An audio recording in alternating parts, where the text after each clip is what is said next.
You're listening to a production of the National Media Archive. To learn more or volunteer, go to nationalmediaarchive.com. Have you ever wondered why you feel one way alone and another in a crowd? Welcome to Carl Jung's model of the psyche map that helps us navigate our complex inner and outer worlds. Jung divides our psychological experience into two broad realms: the outer world, shaped by the ego and our social mask, and the inner world, teeming with unconscious forces. The ego is like the captain of our conscious ship, while the persona is the mask we wear for society. Think of it as your psychological business card. But there's more beneath the surface, and that's where things get fascinating. Now, you might be thinking, isn't the mask just pretending? Not quite. The persona is necessary. It helps us function in society, but it's also a filter, sometimes blurring the line between our true self and what others expect. Imagine wearing sunglasses. They protect, but they also tint your vision. Jung's insight? The real psychological adventure begins when we move beyond this mask and explore the unconscious. That's where we meet intriguing characters like the Shadow, the Anima, and the Animus. Each has a role in our personal drama. Ready to step backstage with me? Let's set up the journey. First, we'll turn to the Shadow, the dark twin lurking in our personal unconscious, then unravel the mysteries of the Anima and Animus, the inner opposites that shape our relationships and creativity. By the end of today's exploration, you'll see Jung's psyche not as a static structure, but as a dynamic stage where our inner and outer selves dance and sometimes clash. Let's zoom in on the persona. What is it really? Jung called it the social mask, the face we present to the world. But it's more than a disguise. The persona mediates between our ego, the conscious I, and society's expectations. Think of it like a smartphone interface. It filters what goes in and out, keeping our inner system running smoothly. Here's the conflict. If you over-identify with your persona, you risk losing touch with your authentic self. Ever felt exhausted after a day of playing a role? That's persona fatigue. But if you drop the mask entirely, social life becomes chaotic and confusing. Now, you might ask, so should I ditch the mask or embrace it? Neither extreme works. The persona should be flexibly a bridge, not a prison. Jung believed healthy development means adjusting your persona as circumstances change without confusing it for your whole identity. This balancing act is called individuation, the process of becoming your true self while staying connected to others. Like tuning a radio, you want just the right frequency between authenticity and adaptation. Let me tell you, when your persona is aligned with your deeper self, relationships become richer and your inner world more accessible. Now let's journey to the Shadow. Picture the Shadow as your psychological dark twin, not evil, but made up of qualities you deny or dislike. The Shadow lives in the personal unconscious, a technical term for the mental attic where forgotten or repressed experiences gather. The setup: everyone has a shadow. The conflict: if you ignore it, you end up projecting its contents onto others. Ever dislike someone for no clear reason? That could be your shadow at work, turning the world into a mirror of your own hidden traits. Jung warned that shadow work facing these uncomfortable aspects is essential for true self-knowledge. But here's the resistance. It's hard to admit we have flaws, fears, or impulses we'd rather forget. Let me ask you, what happens if we never confront the shadow? It controls us from below the surface. But if we recognize and integrate it, we gain energy and insight like reclaiming lost treasure. So next time you catch yourself judging harshly, pause and ask, is this really about theme or something within me? That's shadow work in action. Let's dive into projection, a classic Jungian mechanism. Projection is when unconscious aspects of ourselves are seen in others. It's as if our inner movie is playing on someone else's screen. Technical term? Transference, but think of it as psychological Photoshop, editing reality without our permission. Setup: you meet someone and instantly love or loathe them without knowing why. Conflict: you're not seeing them, you're seeing a part of yourself that's been disowned. Now, you might be thinking, does this mean all my relationships are illusions? Not quite, but unchecked, projection can warp reality and block genuine connection. It's like wearing glasses with someone else's prescription. Everything is distorted. Resolution? Jung advised bringing projections back home. It's tough, but liberating. When you realize that the difficult boss or magical lover may reflect your own power or longing, you gain self-mastery. So next time you have a strong reaction to someone, ask, what am I really seeing? That's the first step towards psychological clarity. Now we enter the heart of Jung's inner world, the Anima and Animus. These are contrasexual archetypes, universal patterns in the collective unconscious representing the other side within us. For men, the Anima embodies female psychological traits. For women, the Animus embodies the male. Setup. Why do men dream of mysterious women and women of enigmatic men? Conflict. We all lack something, and these inner figures express what's missing, often surfacing in love, creativity, or even arguments. You might wonder, are these just stereotypes? Actually, they're deeper archetypes, not cultural cliches.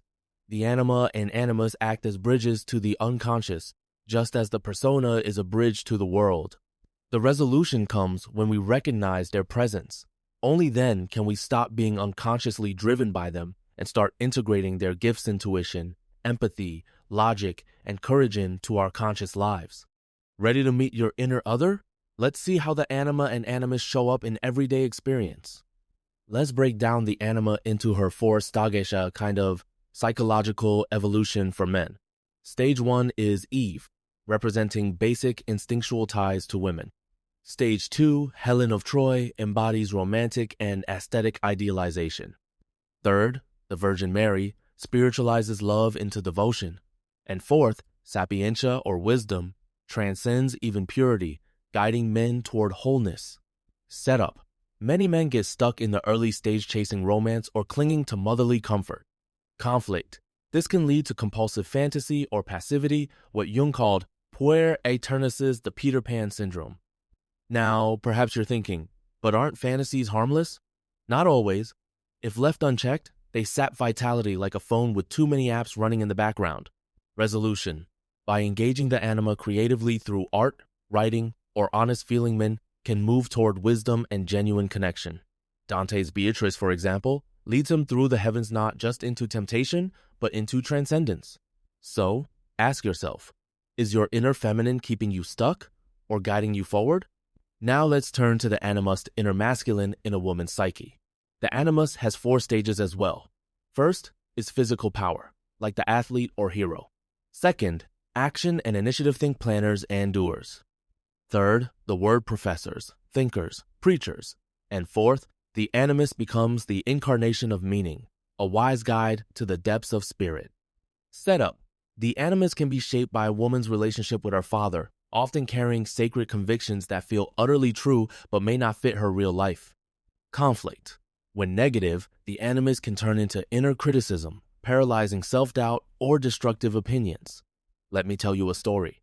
In folk tales like Bluebeard, the Animus appears as a dangerous, secretive force testing boundaries and sometimes leading to ruin. But the resolution lies in integration. When a woman recognizes her Animus, he becomes a source of courage, reflection, and creative energy, an invaluable companion instead of a saboteur. So, for all the women listening, is your inner voice building you up or tearing you down? That's your Animus at work. Let's step back and look at the big picture. Archetypes and the collective unconscious. Archetypes are universal. Inherited blueprints, think of them as the operating system of the psyche running in the background. The collective unconscious is Jung's term for this shared psychic layer, distinct from the personal unconscious, which is more like your unique browser history. Setup. We encounter archetypes in myths, dreams, and even our daily lives. The conflict? Because they're autonomous, meaning they act on their own, they can overwhelm us if left unrecognized. You might ask, are these patterns real or just stories? Jung argued they're both. They shape narratives and influence behaviors, whether we know it or not. Resolution? By learning to spot these patterns, we gain the power to work with them. The Anima, Animus, shadow, and self aren't just abstract ideas, they're living forces within us. So, next time you notice a recurring theme in your dreams or relationships, ask, is this an archetype trying to speak? Let's talk individuation, the lifelong process of becoming who you truly are. Individuation means integrating all these psychic elements, persona, shadow, anima, or animus. And finally, the self. The self is the archetype of wholeness. the organizing center of the psyche. Think of it as the sun around which your psychological planets orbit. Setup. Most of us start by identifying with the ego and persona. Conflict. We feel stuck, fragmented, or caught in repetitive patterns until we confront our inner world. Now, maybe you're wondering, isn't this just self-help with fancy words? Not at all. Individuation is transformative, means facing your fears, owning your projections, and integrating your opposites. It's not always pleasant, but it's profoundly liberating. Resolution. As you integrate these elements, you move from inner conflict to creative harmony. Life becomes less about avoiding pain and more about pursuing meaning. So, are you ready to embark on your own individuation journey? The only passport required is honesty with yourself. Let's get practical. How do we actually engage with the unconscious? Jung offered two powerful techniques, amplification and active imagination.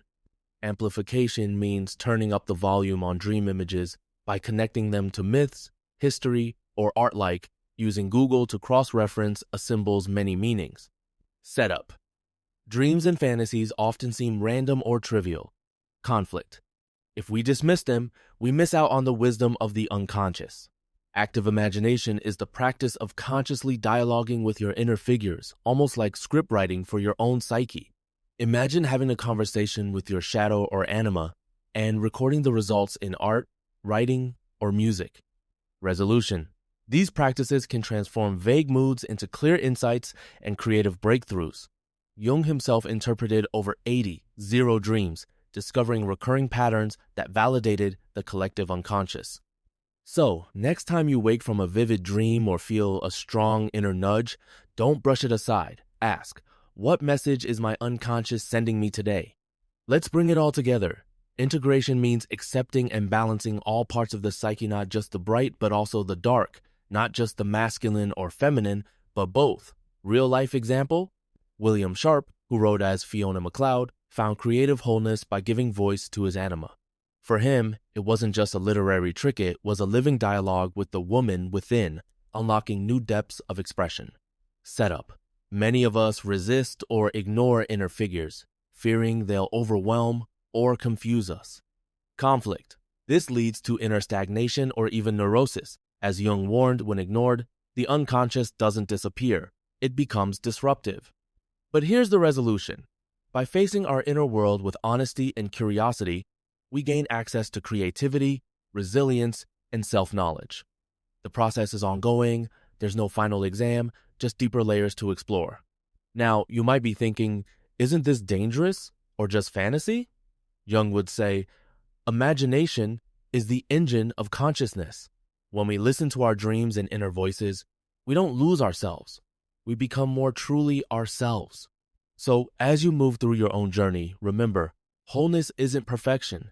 It's the lifelong dance between inner and outer, shadow and light, anima and animus. Thanks for joining me on this adventure through Jung's model of the psyche.